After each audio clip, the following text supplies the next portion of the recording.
Allahu Akbar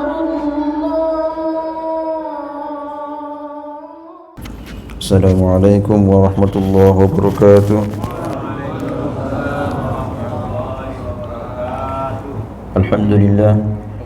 Alhamdulillahilladzi faddala syahra Ramadan bi fadilatil qiyam was siyam wal Qur'an. وأشهد أن لا إله إلا الله وحده لا شريك له ذو الجلال والإكرام وأشهد أن سيدنا ونبينا محمدا عبده ورسوله صاحب الحوض والشفاعة والمقام اللهم صل وسلم وبارك على عبدك ورسولك سيدنا محمد وعلى آله وصحبه مصابيح الظلم أما بعد فقد قال الله تعالى في القرآن الكريم وهو أصدق القائل أعوذ بالله من الشيطان الرجيم الذي خلق الموت والحياة ليبلوكم أيكم أحسن عملا وقال رسول الله صلى الله عليه وسلم إذا مات ابن آدم انقطع عمله إلا من ثلاث صدقة جارية أو علم ينتفع به أو ولد صالح يدعو له صدق الله العظيم وصدق وبلغ رسوله النبي الحبيب الكريم ونحن على ذلك من الشاهدين والشاكرين والحمد لله رب العالمين سبحانك لا علم لنا إلا ما علمتنا إنك أنت العليم الحكيم ربنا افتح بيننا وبين قومنا بالحق وأنت خير الفاتحين. Shaimin, shaimat, para hadirin hadirat jamaah Masjid Jami Baitul Izzah yang dirahmati Allah, yang mestinya mengisi kajian pagi hari ini guru kita adalah Ahmad San Haji, Allah yarham. Namun beliau berhalangan hadir sehingga DKM Baitul Izzah meminta saya untuk menggantikan beliau. Jadi mohon maaf sebelumnya jika kapasitas ilmu saya terbatas dibanding beliau. Beliau senior kita, guru kita, sudah lama mengisi kajian di sini. Semoga beliau panjang umurnya, amin. Disehatkan jasadnya, diberikan ilmu manfaat, dan kita semua semoga kelak bersama beliau di surganya Allah Ta'ala, amin ya rabbal alamin. Kajian kita pada pagi hari ini adalah sambungan dari kitab Daqaiqul Akhbar. Kitab ini adalah kitab yang dikarang oleh Abdul Rahim bin Malik, seorang tokoh ulama muhaddits ahli hadis. Namun isi hadis ini masih diperebutkan oleh para ulama-ulama. Sebagian mengakui, mengamalkan, sebagian tidak.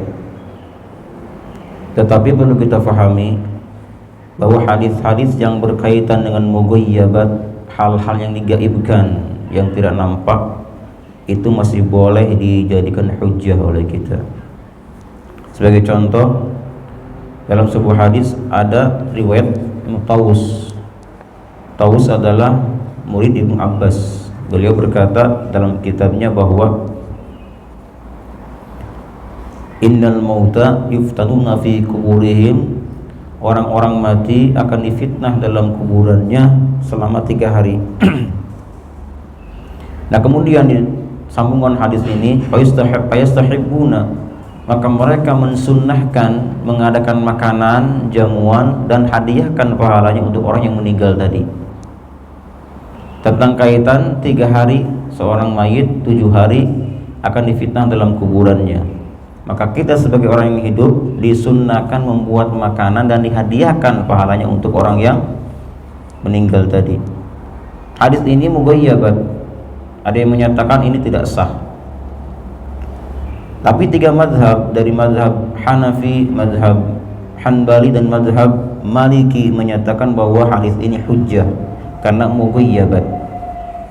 Tetapi Imam Syafi'i tidak mengatakan ini hujjah. Sepanjang tidak ada dalil yang lain yang menguatkan hadis ini, maka saya tidak akan mengikuti hujah ini.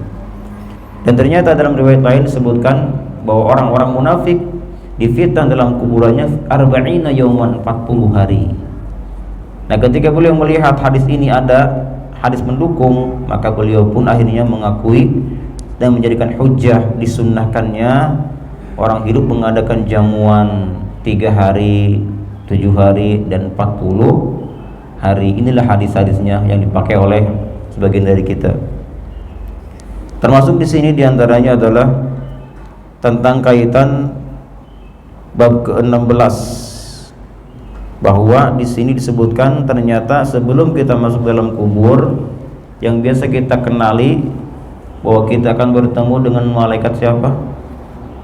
Munkar dan Nakir. Di sini disebutkan bahwa ternyata ada malaikat yang lain sebelum datang Munkar dan Nakir.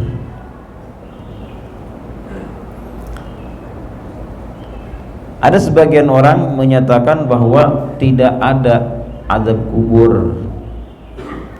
Azab kubur tidak ada. Mereka berdasarkan hadis, bukan hadis, Al-Qur'anul Karim dalam surah Yasin ayat 51-52. Apa ayatnya? Wa nufikha fis suri fa idahum minal ajdasi ila rabbihim yansilun. Terus qalu ya wailana man ba'athana min mar hadza ma wa'ada ar-rahman wa sadaqal. Ini mereka. Perhatikan hadis ini, dalil ini. Wa nufikha fis sur, itiuplah sangkakala, fa idahum min adasi ila rabbihim yansilun. Tiba-tiba mereka keluar dari kuburannya dengan segera menuju Tuhan mereka. Nah, ketika itu qalu, mereka berkata, ya wailana man ba'atsana min marqadina. Aduhai celakalah kita, siapakah yang telah membangunkan kami dari kubur kami. Nah, ini tidak ada azab di sini kan? Itu dikatakan ketika Allah bangkitkan ahli kubur, mereka berkata, siapa yang telah membangunkan kami dari tidur kami.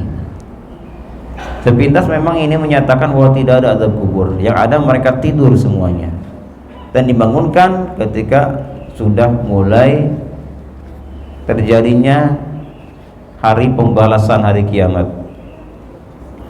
Nah, kalau kita perhatikan hadis ayat ini dalam tafsir para ulama-ulama seperti Al-Qurtubi, bahwa nafakh itu ada dua, tiupan ada dua. Ada tiupan kematian, ada tiupan kebangkitan. Tiupan pertama, semua makhluk akan mati. Yang kedua, dibangunkan. Nah, jarak antara nafakh pertama dengan kedua itu 40 tahun namanya. Ketika Allah nafakh, suruh malaikat Israfil meniup sangkakalanya, maka semua makhluk akan mati, termasuk malaikat Munkar Nakir, termasuk malaikat pencabut nyawa, mati semuanya. Dan itu 40 hari berjalan. Setelah itu tiup lagi kedua kalinya, akhirnya mereka bangkit semuanya, termasuk penghuni kuburan. Penghuni kubur dibangkitkan dan berkata, ya wailana man ba'atsana min marqadina. Ini berlaku pada saat nafakh kematian itu. Adapun sebelumnya itu terjadi azabul qabri. Dan Ali bin Abi Thalib berkata, pada mulanya saya ragu tentang adanya azab kubur, tetapi setelah turun surat At-Takatsur baru saya meyakini bahwa ternyata azab kubur itu ada. Perhatikan, alhaakumut takatsur hatta zurtumul kalla saufa ta'lamun. Bermegah-megahan membuat kalian lalai, lupa kepada Allah. Sampai kapan? Sampai kalian masuk ke liang kubur. Kalla saufa ta'lamun, sekali-kali tidak, kelak kalian akan mengetahui. Mengetahui apa? Inilah azab kubur. Jamaah rahimakumullah. Dan masih banyak hadis yang lain, seperti pernah Rasulullah SAW ketika sedang jalan, beliau mengambil pelepah kurma ya, dahan kurma, kemudian ditancapkan di atas kuburan dua. Dan ketika ditanya oleh sahabat Nabi, kata beliau, dua orang ini sedang diazab dalam kuburannya. Nah, adanya ini, si dahan ini ketika aku tancapkan agar meringankan azab yang mereka alami. Yang satu ini kalau istinja kurang bersih. Yang satu suka namimah, ngadu domba. Itu diantara kebanyakan yang terjadi di azab kubur. Jama'akumullah, al-babus sadis asyara, bab yang ke-16, fi dzikril maliki, fi dzikril malaki, bukan maliki ya, kalau maliki Allah, kalau malak malaikat. Ada malik, ada malik, ada malak. Kalau malik Allah, kalau malaki malaikat. Alladzi yadkhulu al-qabra qabla munkarin wa nakirin. Bab yang ke-16 menyebutkan tentang adanya malaikat yang masuk ke dalam kubur sebelum munkar dan nakir. Ruwiya an Abdullah bin Salam, diriwayatkan dari Abdullah bin Salam, yadkhulu 'alal mayyiti malakun qabla an yadkhula munkarun wa nakirun. Akan masuk kepada seorang mayit satu malaikat sebelum munkar dan nakir. Bagaimana bentuknya? Yatala'la'u wajhuhu kasyamsi, wajahnya bersinar seperti matahari. Ismuhu Rauman, namanya siapa? Malaikat Rauman.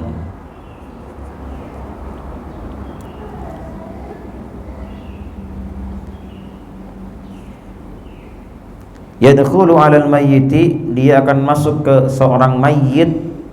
Summa yaq'udu, kemudian dia duduk. Fayaqulu, dan berkata kepada mayit tadi, uktub ma 'amilta min hasanatin wa min sayyi'atin. Sebelum kita mengalami Pak nanti dalam kubur nih, ini dikasih bocoran Pak, ini akan terjadi nanti, bahwa kita akan duduk nanti. Kemudian dia berkata seperti ini, uktub, catat semua perbuatanmu di dunia, yang baik dan yang buruk, catat semuanya. Satu. Fayaqulu lahu, si mayit berkata, bi ayyi syai'in aktub, aina qalami wa midadi. Bagaimana aku bisa mencatat? Aku tidak punya qalam, tidak punya pena, tidak punya juga tinta, tidak punya pulpen. Kata malaikatnya, fayaqulu lahu riquka midaduk wa qalamuka usbu'uk. Ludahmu itu adalah tintanya dan jarimu itulah penamu. Jadi telunjuk kita ini nanti dan ludah kita akan jadi pena dan jadi tinta. Nah kemudian fayaqulu lahu, si mayit berkata lagi, ala ayyi syai'in aktub, menulisnya di atas apa? Tidak ada kertas, tidak ada kulit. Kata malaikatnya, wa laysa li sahifatun qala alaihi salam fayaqda'u min kafanihi. Nah tiba-tiba malaikatnya menyobek kain kafan si mayit, disobek kain kafannya, kemudian diberikan hasil sobekannya dan berkata, hadhihi sahifatuk, ini adalah bukumu, faktub, catat. Nah akhirnya si mayit pun mencatat semua amal perbuatan dia. Jadi Bapak Ibu, kalau kita meninggal, semua yang kita pernah lakukan di dunia akan teringat semuanya tanpa lewat satupun. Dari mulai kita balik mungkin ya sampai meninggal itu terlihat semuanya, gambarannya apa, bagaimana, bahkan harinya, detiknya kita ingat. Saya pernah bermimpi dulu, dengan salah seorang guru. Dalam mimpinya saya tanyakan, bagaimana kabar antum di alam sana, ceritakanlah. Terus apa perbedaan orang meninggal dan orang mati? Nah, jawab beliau, di alam kubur semua perbuatan kita itu teringat semuanya, tidak ada satupun yang luput, semuanya ingat. Itu mesti saya ingat. Dan ternyata di sini ada diterangkan, nah begitu dia mencatat semua amal perbuatan dia semasa hidupnya, tatkala dia ingat kepada perbuatan yang tidak baik, yang buruk, istahya minhu, dia malu. Begitu dia mencatat pada hari Senin misalnya, pada hari Ahad, tanggal berapa, tahun apa, saya pernah melakukan apa, keburukan sini, dia malu. Kata malaikat, Rahman berkata, ya khati lima la tastahyi min khaliqik, kenapa kau tidak malu kepada Tuhanmu, sang pencipta, ketika kau berbuat maksiat di dunia dan sekarang kamu malu kepadaku. Maka akhirnya malaikat Rahman pun mengangkat alat pemukul dan memukulnya. Dipukullah si mayit tadi. Kemudian dia berkata, wahai malaikat, jauhkanlah pukulanmu dariku, aku akan mencatatnya.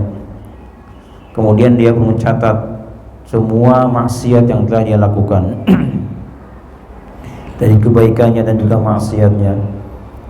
Nah kemudian setelah mencatat semua keburukan dan kebaikannya, malaikat Rahman tadi menyuruhnya untuk melipatkan tulisan tadi, dilipat, kemudian dicap. Kata si mayit, bi ayyi syai'in akhtimuha, dengan apa aku bisa mencap tulisan ini? Kalau sekarang disegel mungkin ya, disegel mungkin tuh, ceplok, disegel. Kata malaikat Rahman, ukhtumha bi dhafrik, cap tulisanmu dengan kukumu. Kemudian dia cap, lalu digantungkan di punduknya sampai hari kiamat. Dan inilah makna ayat dalam surah Al-Isra ayat 13 yang berbunyi, wa kullu insanin alzamnahu fi ta'irahu fi 'unuki wa nukhriju lahu yawmal qiyamati kitaban yalqahu mansyura. Inilah makna ini. Wa kullu insanin, dan setiap manusia, alzamnahu, kami akan tetapkan kepadanya, ta'irahu fi 'unuki, semua amal perbuatannya digantungkan pada lehernya. Wa nukhriju lahu yaumal qiyamah, dan kelak di yaumul qiyamah kami akan keluarkan kitaban, sebuah kitab, yalqahu mansura, yang akan dia terima secara terbuka. Kalau sekarang kan kita masih hidup, kalau masih hidup belum ada tulisan yang tergantung di leher kita. Yang ada adalah malaikat raqib dan atid. Semua perbuatan buruk baik kita akan dicatat oleh dua malaikat ini. Kalau perbuatan baik, yang mencatat siapa? Malaikat raqib. Kalau buruk, atid. Ini kalau kita sedang jalan ya, jalan, duduk, mereka kanan kiri, di kanan di kiri. Beda kalau kita tidur. Kalau kita tidur, mereka posisinya bukan kanan kiri, tetapi atas bawah, di kepala satu, di kaki satu. Dan mereka tidak akan pernah meninggalkan kita kemanapun. Ucapan, perbuatan dicatat.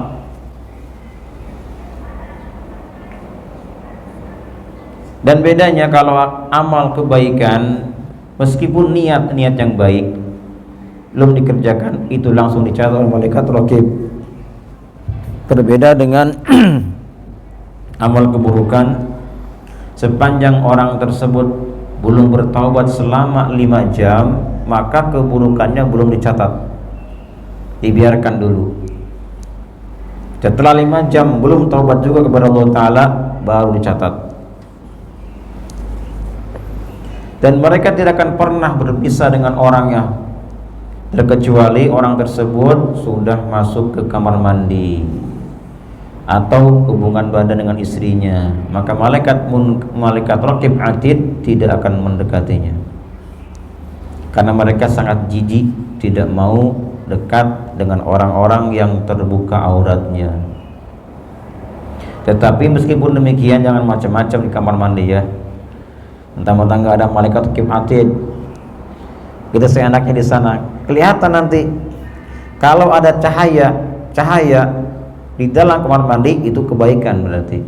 Tapi kalau ada kegelapan di kamar mandi, itu berarti maksiat orang ini. Kalau kasih unjuk, nih orang ini berbuat apa di dalam kamar mandi, kasih pengetahuan.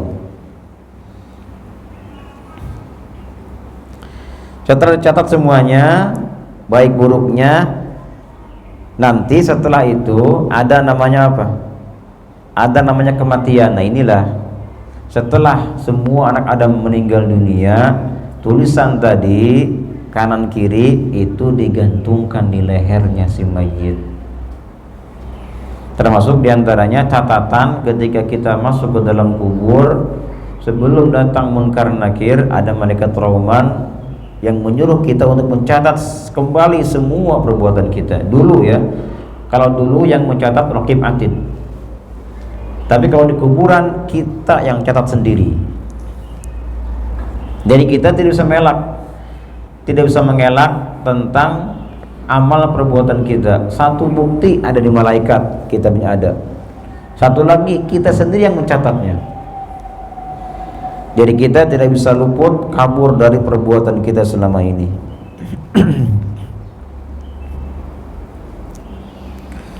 Nah berikutnya, setelah malaikat tadi menyuruh kita untuk mencatat semua perbuatan kita, summa yadkhulu ba'da dzalika munkarun wa nakir, barulah masuk malaikat munkar dan nakir. Mereka akan bertanya kepada kita, man, pertama apa? Man rabbuka. Yang kedua, wa man nabiyyuka. Yang ketiga, wa ma imamuka. Yang keempat, wa ma qiblatuka. Yang kelima, wa man ikhwanuka. Pertama, man rabbuka, siapa Tuhanmu? Kalau orangnya orang soleh, maka akan Allah mudahkan lidahnya untuk menjawab. Apa jawabannya? Allahu Rabbi. Yang kedua, wa man nabiyyuk, siapa nabimu? Kalau orangnya orang baik, orang soleh, dijawab Muhammadun Nabiyyi. Wa ma imamuk, siapa imammu? Siapa imammu? Al-Quran. Wa ma imamuk, Ustaz Muhyiddin, dipukul nanti. Bukan di situ, bukan. Siapa imammu? Al-Qur'anu imami, Al-Qur'an imamku. Tanya lagi, wa ma qiblatuk, apa kiblatmu? Masjid. Al-Ka'batu kiblati, Ka'bah kiblatku. Ditanya lagi, wa man ikhwanuk, siapa saudaramu? Jangan jawab kakak adik. Al-muslimuna ikhwani, semua muslim adalah saudaraku. Semua muslim saudaraku. Jadi kita ini bersaudara, Bapak. Jangan melihat dari sisi beda pendapat, jangan. Kita saudara. Beda pendapat wajar, tapi jangan dijadikan sebagai permusuhan. Justru keindahan lah, keindahan. Ada yang 8 rakaat, indah. 23, indah. Indah semuanya. Satukan dalam perbedaan. Ya ngapain ribut-ribut? Saudara kita. Ada yang begini salam, indah. Yang begini-begini jadinya indah terus pokoknya. Makanya kenapa dalam Islam kita harus banyak belajar. Kenapa? Karena pendapat tidak satu, banyak pendapat. Kalau kita ke satu pendapat saja, ya itulah nanti akibatnya. Tapi kalau kita banyak pengetahuan pendapat ini dan itu, oh iya ternyata banyak pendapat. Jadi kita tenang kemanapun kita pergi. Datang ke tempat ini begini keadaannya, oh saya tahu ini ada pendapatnya. Datang ke tempat lain beda juga, indah dimanapun berada. Dulu saya di Zamzam Pak, berapa tarawihnya? 11 rakaat dengan witir, indah. Saya nggak komen. 23 nih enggak. Datang ke Zakirin berapa? 23, indah juga gitu. Enak kan tuh. Yang dibedakan kalau 11 rakaat panjangan gitu kan. Kalau 23 ya pendek-pendek, agak cepatan dikit gitu. Pada zaman dulu sebetulnya Imam Maliki, yang sedikit cerita Pak, Imam Maliki, mazhab Maliki, pada zaman dulu sahabat-sahabat Nabi mereka melakukan sholat tarawih 8 rakaat berjamaah sebelum Umar bin Khattab mengadakan berjamaah 20 rakaat 8 rakaat. Tetapi target mereka adalah 8 rakaat ini khatam satu juz Al-Quran. 8 enggak satu juz, 8 rakaat 1 juz. Coba kali bagi-bagi, sehingga sahabat-sahabat ketika itu saking lamanya berdiri mereka pun butuh bantuan dengan tongkat mereka. Gini tongkat nih, gemetaran menahan apa lamanya berdiri. Akhirnya jadi mazhab Maliki dipecahlah akhirnya. Bagaimana supaya sampai selesai? Karena Nabi ketika itu 8 rakaat yang terlihat oleh sahabat, pulang ke kamar beliau melanjutkan 20 rakaat. Akhirnya diadakanlah 20 rakaat. Yang penting targetnya adalah 1 juz semalam. Nah, akhirnya diringankanlah di situ. Tetap 20 rakaat 1 juz. Jadi ada perbedaan di sini. Yang 8 rakaat 1 juz lama berdirinya. Yang 20 rakaat pun 1 juz, tetapi agak dibedakan sedikit bacaannya. Kan indah Pak, indah kan? Indah. Pada zaman dulu ketika Imam Maliki beda dengan mazhab Syafi'i, tidak saling musuh-musuhan. Atau Syafi'i dengan siapa? Dengan Hanbali muridnya, tidak musuh-musuhan juga, indah. Jadi jadikanlah kita saudara dimanapun kita berada, jadikan saudara kita. Ya. Nanti dari kiamat nanti dalam kubur nanti kita akan ditanya siapa saudaramu. Tapi yang betul jawabnya. Kalau kita anggap beda aliran disebut dengan musuh kita, maka salah kita menjawab. Misalnya semua muslimin saudaraku, bohong ente bohong kan. Kalau benar ente anggap semua saudaramu, kenapa? Nah, ketika kejadian apa, dan itu diungkit nanti di dalam kubur.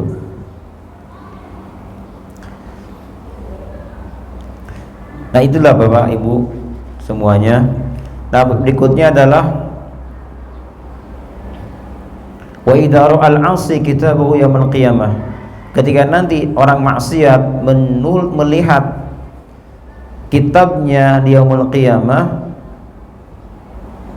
tatkala Allah perintahkan kepadanya untuk membaca kitabnya. Baca, kata Allah dalam Al-Quran Al-Isra 14, Iqra' kitabak kafa bi nafsikal yawma 'alaika hasiba. Baca bukumu, baca bukumu, kata Allah. Kafa bi nafsikal yawma 'alaika hasiba. Cukuplah dirimu sendiri yang penghisab atas semua perbuatanmu. Dia baca. Kalau dulu dalam kubur dicatat, nah sekarang di hari kiamat nanti suruh dibaca. Baca semua perbuatan yang telah tercatat di situ. Nah, begitu dibaca, fa idza balagha ila sayyiatihi, apabila dia sudah sampai ke tulisan bahwa ada keburukan-keburukannya, sakata, dia pun terdiam. Lalu Allah berfirman, lima la taqra, kenapa kamu tidak baca? Si abid berkata, astahyi minka, aku malu kepadamu. Allah pun berfirman, lima la tastahyi fid dunya, kenapa waktu dunia kamu tidak malu kepadaku? sementara sekarang kamu malu kepadaku. Akhirnya pun dia pun menyesal, dan penyesalannya pun tidak bermanfaat baginya, tidak berarti baginya.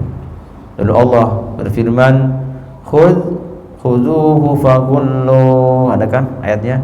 Khudhuhu faghullu tsummal jahima sallu. Hai malaikat, ambil orang ini, seret ke neraka. Nah, inilah Bapak Ibu kajian bab ke-16 tentang adanya malaikat sebelum Munkar dan Nakir. Dalam kuburan kita akan sendirian Bapak Ibu, ya. Dan semua orang ketika dalam kuburan persis ketika bangunnya tergantung kebiasaan semasa dia hidupnya. Kalau semasa hidupnya setiap bangun tidur baca doa, alhamdulillahilladzi ahyana ba'dama amatana wa ilaihin. Nah, pasti ketika bangun dalam kuburan pun baca itu nanti.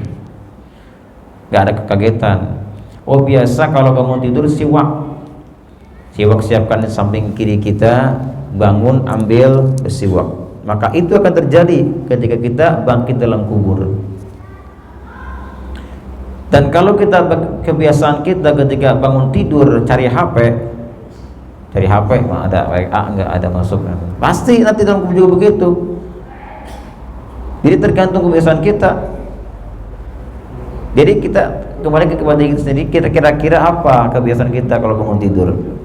Kalau misalnya kebaikan, alhamdulillah. Tapi kalau keburukan, mulai sekarang Bapak Ibu, kalau kita bangun tidur punya sifat buruk, tidak baik, dari sekarang kita ubahlah. Kita ubah. Nah, kalau kematian di akhir hayat kita itu tergantung masa hidup kita. Kalau biasanya kita dalam hidup selalu menyebutkan kalimat la ilaha illallah, la ilaha illallah, la ilaha illallah. Sedang celaka, la ilaha illallah. Karena ujian, la ilaha illallah. Maka ketika kita mati pun akan membaca kalimat la ilaha illallah. Mautul mar'i ala ma'asya alaih. Kematian seorang tergantung hidupnya. Kalau kebiasaannya baca Quran terus, ketika mati pun baca Quran juga. Dikit-dikit murojaah. Pas ini kebiasaannya apa? Ingat satu perempuan, Laila saya. Ada Pak kisahnya tuh Laila Majnun. Ada nggak? Pernah dengar nggak? Laila Majnun. Ada si Majnun, laki-laki namanya Majnun. Dia disebut Majnun gila, kenapa?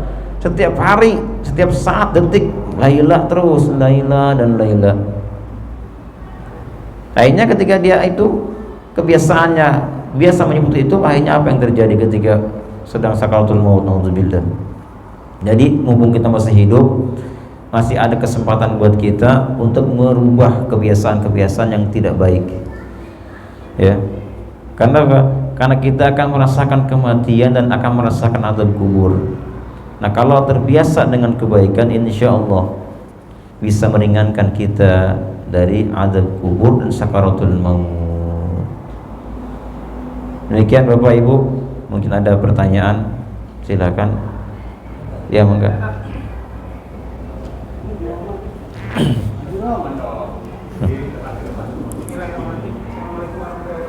Waalaikumsalam. Mengenai hisab kubur, saya pernah diberikan salah satu doa oleh mak saya. Jadi ini doa yang tidak bisa dihisab oleh malaikat. Nah, doa itu adalah, saya mau penjelasannya Pak Ustaz. Rabbana la ilaha illa anta Allah. Seperti itu Pak Ustaz, mohon dijelaskan apakah doa itu memang menghilangkan hisab saya di alam kubur dan di alam barzakh. Seperti itu informasinya. Waalaikumsalam warahmatullahi wabarakatuh. Doanya doa apa? Rabbana la tu'akhidna in nasina aw akhtana. Kata emak bapak ya, kalau baca ini tidak akan dihisab gitu. Doa ini berlaku untuk umat Nabi Muhammad, umat kita, umat Muhammad SAW. Kan dulu kan zaman dulu, umat dulu mereka akan dihisab, akan disiksa meskipun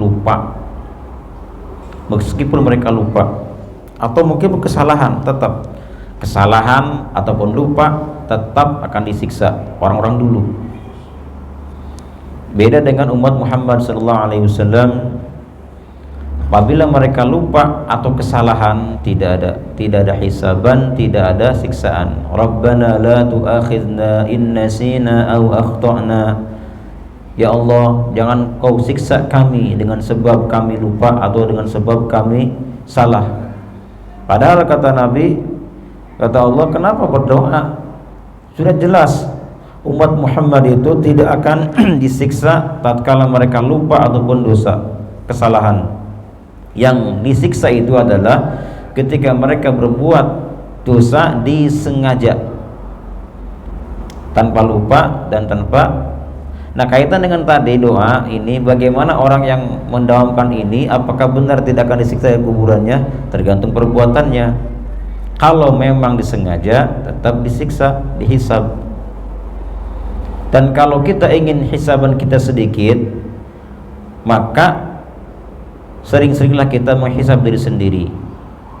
Kalau orang sering menghisab diri sendiri masa di dunia, maka hisaban di alam kubur di hari kiamat akan diringankan, bahkan ditiadakan. Misalnya, setiap kita mau tidur, kita hisab diri. Kita bayangkan apa yang kita lakukan, kita ucapkan dari mulai bangun tidur sampai kita mau tidur. Kita bayangkan. Ketika kita melihat, tadi ternyata jam 7 pagi saya telah berbuat dosa kepada istri saya bentak-bentak misalnya. Nah, ini satu, tulis nih, dosa kepada istri jam 7.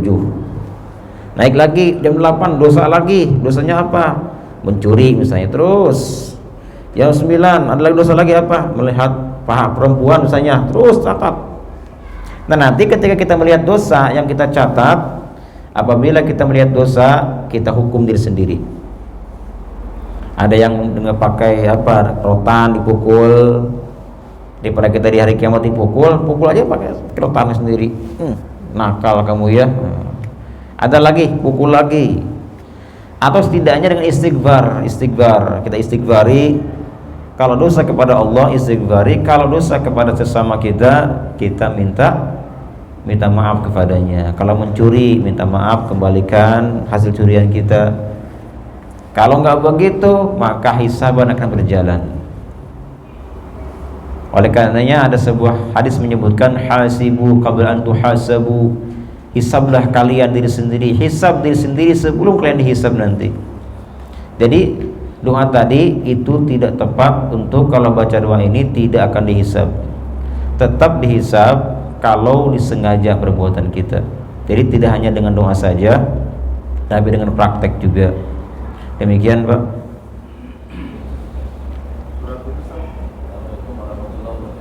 Waalaikumsalam.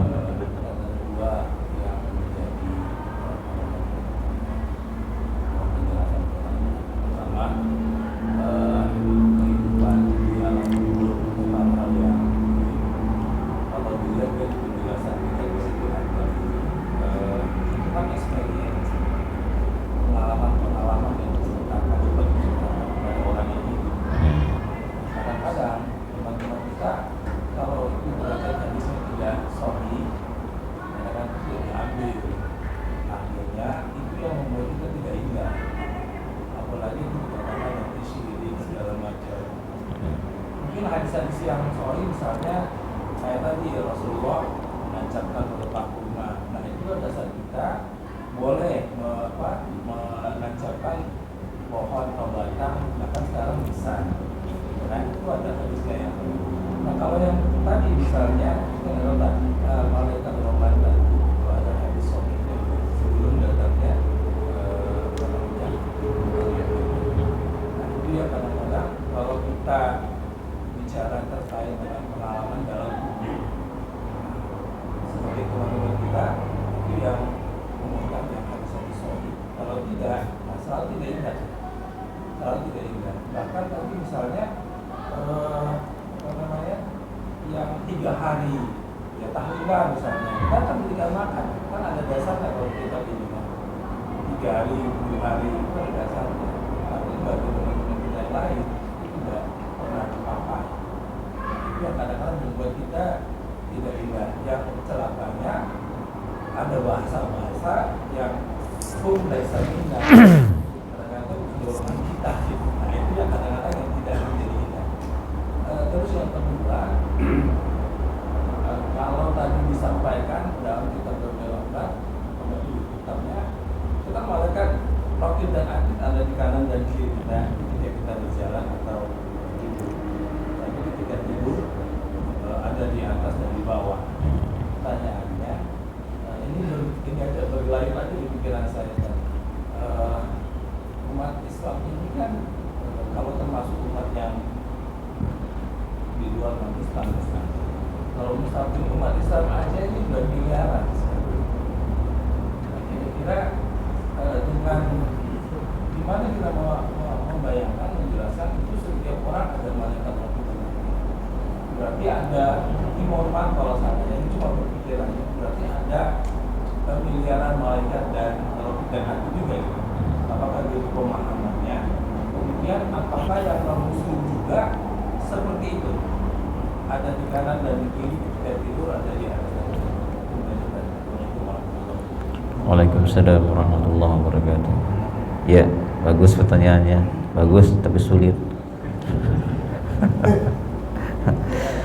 Jadi masalah hadis-hadis yang mukhtalaf, yang tidak disepakati, bahkan mau dikatakan dhaif, apalagi yang maudhu sifatnya, ini tidak boleh disebarluaskan, tidak boleh sebetulnya. Termasuk kaitan ini ada malaikat rauman sebelum munkar nakir. Ini kan hadisnya hadis, ada yang menyatakan ini hadis tidak, bukan hadis ini.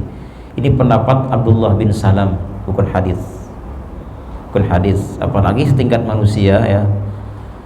Hadis pun dari Nabi SAW kalau maudhu itu tidak bisa diinikan. Nah kalau pendapat seperti ini itu apalagi tidak umumkan, emang ada malaikat sebelum munkar nakir nggak ini? Saya ingat dulu Pak, ingat saya waktu di tahun waktu musim Buddha dulu di satu tempat namanya Kaum Gading, satu daerah di daerah Bogor Barat. Itu ada seorang ustadz bilang begini, saya sudah tanya ke beberapa ustadz bahkan kiai-kiai tentang siapakah malaikat sebelum munkar nakir datang ini. Mereka tidak ada satupun yang tahu, kata dia gitu kan. Sombongnya Ustaz. Nah inilah roman ini. Padahal keterangan seperti ini tidak mesti kita tidak mesti kita tekankan ke umat, tidak usah. Kenapa? Karena masih ikhtilaf. Ada yang menyatakan ya dan tidak. Kalau kita lihat dari ayat Isra 13 itu di dalam tafsirnya tidak ada satupun yang sama seperti ini. Tafsirnya nggak ada.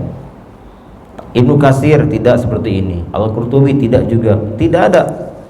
Tapi pendapat Abdullah bin Salam itu ada malaikat itu. Nah itu dalilnya itu. Jadi ketika orang mati akan digantungkan semua tulisan amalnya di lehernya. Ini pendapat beliau. Jadi oleh karena itu ini masih diperselisihkan. Jadi kalau mau disebarkan jangan dulu. Ya kita harus tekankan bahwa ini keterangan tidak sahih. Dan ketika kita menyebarkan hadis-hadis yang dhaif, itu harus seorang dai tidak boleh menekankan harus mengamalkan, tapi kabari mereka bahwa ini hadis dhaif. Karena di antara mereka ada yang tidak suka dengan hadis dhaif. Dan kita tidak boleh menyalahkan juga. Oleh karenanya kita harus jujur. Ini hadis dhaif. Diamalkan silahkan, tidak nggak apa-apa. Karena sebetulnya hadis dhaif ini bukan untuk disebarkan, tapi untuk diamalkan sendiri saja. Itu yang pertama. Dan yang kedua, kalau semua orang ada malaikat raqib dan atid, berarti kalau dihitung per orang ya, baik non muslim ataupun muslim, berapa jumlahnya manusia? Miliaran ya, miliaran. Apakah malaikat raqib atid satu? Mana kalau satu bagaimana repotnya dia si A si B. Mereka tuh banyak Bapak. Namanya malaikat hafadzah. hafadhah namanya, itu disebut dengan hafadhah, yang menjaga semua perbuatan kita, dijaga. Ucapan apa, perbuatan apa dijaga, ini tulisannya dijaga. Termasuk menjaga dari semua yang akan merusak kita. Misalnya kita punya hidung terbuka, punya telinga terbuka juga, mulut terbuka juga. Nah ketika kita tidur, kenapa binatang-binatang kecil tidak masuk ke lubang-lubang ini? Karena ada hafazah yang menjaganya. Itu mana dari hafazah. Jadi malaikat ini banyak sekali jumlahnya, dan bahkan tidak ada yang mengetahui berapa jumlah malaikat kecuali Allah Ta'ala. Saking banyaknya malaikat, kalau kita hitung nggak akan bisa terhitung. Lebih dari apa? Dari hitungan-hitungan ini, kalkulator Pak ya.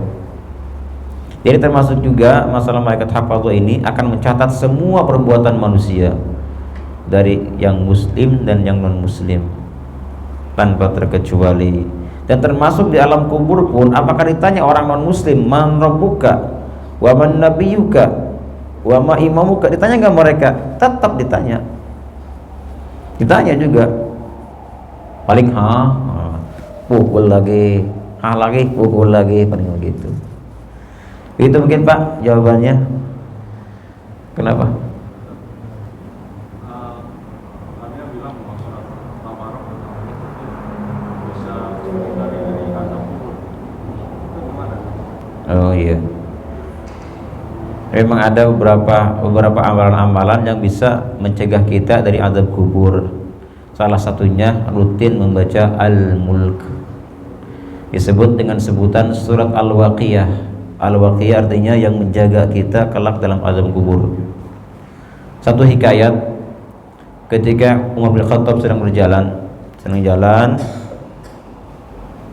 tiba-tiba di atas kuburan muncul seekor anjing. Ditanya oleh Umar bin Khattab, kamu siapa? Katakan. Nah dia jawab, ya anjing ini Allah kasih bicara, dia bisa bicara. Aku adalah yang Allah tugaskan untuk menyiksa hamba atau mayit yang ada di dalam kuburan ini. Lalu kenapa kau keluar? Katanya. Karena ternyata setiap aku mau menyiksa dia, menggigit dia, itu dilindungi oleh Al-Muluk itu. Digigit, tabarakalladzi biyadihil mulku wa huwa ala kulli syai'in qadir. Nggak bisa diliput dengan surat itu. Ini satu contohnya. Kemudian di tempat saya dulu di pesantren itu ada di tebing-tebing, kan ada banyak kuburan. Itu longsor Pak, longsor. Dan ternyata di antara sekian banyak mayat ada satu mayat itu tergantung di satu pohon. Kan terlihat tuh pocongnya, kan terlihat bagaimana bentuknya seorang mayat. Di kejauhan terlihat itu siapa, itu kayak manusia apa karung kan. Setelah didekatin dilihat ternyata manusia. Diangkatlah, dipindahkan, dan subhanallah wajahnya itu masih seperti masih baru dikubur. Ditanya semua warga di situ, namanya Bojong Keji kalau tidak salah, nama kamu Bojong Keji. Ditanya semua warga, ada yang kenal nggak dengan ibu ini? Nggak ada yang kenal, kecuali satu nenek tua yang sudah usia mungkin 80-90 mungkin usianya, saking tuanya. Begitu dia lihat, ya saya kenal orang ini. Dia meninggal ketika saya masih muda. Bayangkan berapa tahun tuh. Ditanyalah si nenek ini, apa kebiasaan dia? Yang saya tahu si ibu ini, orang ini suka baca Al-Muluk setiap mau tidur. Subhanallah.